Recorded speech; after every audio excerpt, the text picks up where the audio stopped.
आज मैंने बहू से कहा था कि मुझे आलू के परांठे खाने। बहू ने आज आलू के परांठे बिल्कुल सही नहीं बनाए थे। कहीं से परांठे कच्चे थे तो कहीं से आलू बाहर निकले हुए थे। पता नहीं कब सीखेगी ये। मैं तो इसको सिखा सिखा के थक चुकी हूँ। पता नहीं कब अकल आएगी इसे। हाँ, कुछ भी। ये आजकल की लड़की है, धीरे धीरे सब कुछ सीख जाएगी, टाइम लगेगा इसे। अरे हाँ बेटा, तुम बिल्कुल सही बोल रहे हो। पर 3 महीने हो गए हैं इसकी शादी को। अभी तक इसको चाय बनाने नहीं आती। बड़ी बहू शिखा, पता है जब उसकी शादी हुई थी तो एक दिन में सब कुछ सीख गई थी। और ये 3 महीने हो गए इसकी शादी को, पर अभी तक इसको कुछ करना ही नहीं आता। बस करो, बहुत हो गया। अब और नहीं। अब मेरे सब्र का बांध टूट चुका है। मेरी माँ आपकी बेस्ट फ्रेंड थी ना, और आप हमारे घर में रिश्ता लेकर आई थी अपने बेटे के लिए। और आप तो जानती थी कि मैं अभी शादी नहीं करना चाहती थी।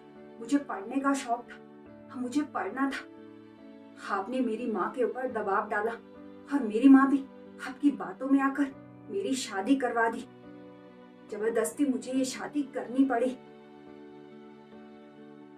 याद है मम्मी जी, आपने उस टाइम क्या बोला था कि एक बेटी माँ के घर से दूसरी माँ के घर जा रही है, इसको काम नहीं आता।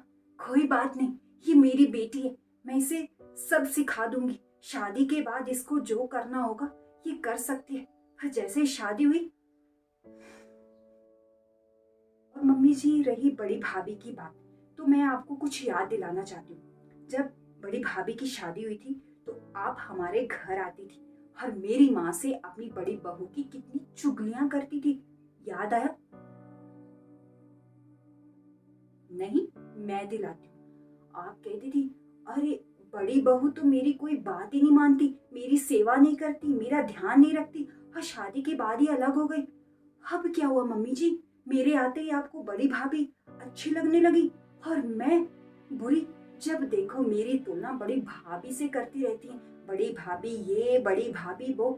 अगर वो इतनी अच्छी लगती तो आप उनके पास चले जाओ ना, वही खिलाएगी आपको पक्के पराठे। मैं तो आपको कच्चे पराठे खिलाती हूँ। क्यों? मुझे तो शादी नहीं करनी चाहिए थी। मैं भी आपकी बातों में आ गई, और मेरी माँ भी। मेरी माँ की सबसे बड़ी गलती। मैं अभी अपनी माँ से बात करती हूँ। अरे माँ, वो बिल्कुल सही बोल रही है, सीख जाएगी वो सब कुछ धीरे धीरे।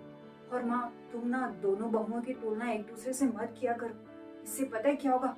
बहू के मन में आपके लिए करवाहट बनी रहेगी। इससे बहू से आपका रिश्ता खराब होगा ही होगा। साथ में जो आपकी बेस्ट फ्रेंड है ना, उससे भी आपका रिश्ता खराब हो जाएगा। बिल्कुल सही बोल रहे, मुझसे ना गलती हो गई। बहू, मुझे माफ कर दो।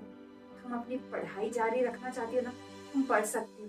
तुम्हें जो करना है ना तुम कर सकती हो। और आज जो मैंने तुम्हें बोला उसके लिए बहू, मुझे माफ कर देना। आज के बाद ऐसा नहीं होगा। अरे वाह मम्मी जी, मैं सच में पढ़ाई कंटिन्यू रख सकती हूँ। मुझे पहले पता होता कि पढ़ाई के लिए मुझे इतना सुनाना पड़ेगा तो मैं आपको पहले ही सुना देती ना। कितना इंतजार किया मैंने। जाओ, आप तो खुश हो ना? पढ़ाई कंटिन्यू रखना चाहती हो ना? चलो, आज मैं तुम्हारी ना कॉलेज में एडमिशन करवा देता हूँ।